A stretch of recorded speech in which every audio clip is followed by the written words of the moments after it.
Alors, je vais déguster pour vous ce champagne de Gilles Plançon, de la cuvée Perle d'Ivoire, qui se situe vraiment à mi-chemin entre Épernay et Château-Thierry, ce qui est la vallée de la Marne. Donc, en fin de compte, on va avoir une proportion de pinot meunier beaucoup plus importante que le reste. Donc, en fin de compte, on a 15% de chardonnay et le reste, c'est en pinot meunier. Une petite particularité sur ce champagne, c'est quand on se sert, en fin de compte, on a une mousse qui se forme énormément, ce qui s'appelle pour moi le cordon de bulle.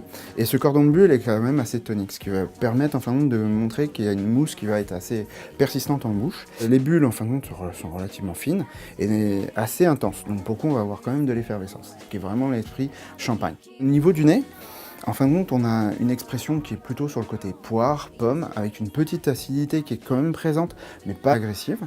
Et puis en bouche, on va avoir effectivement cette sensation d'onctuosité de gras, de bulles pas trop agressives, parce que la bulle est quand même un petit peu plus onctueuse, et de la longueur en bouche assez raisonnable. Ce qui va nous permettre en fin de compte de pouvoir nous installer sur un apéritif lors d'un événement, ou au contraire, pouvoir là aussi l'accompagner d'une terrine de poisson, d'une volaille, pour ce côté gras qui va pouvoir en fin de compte envelopper la viande.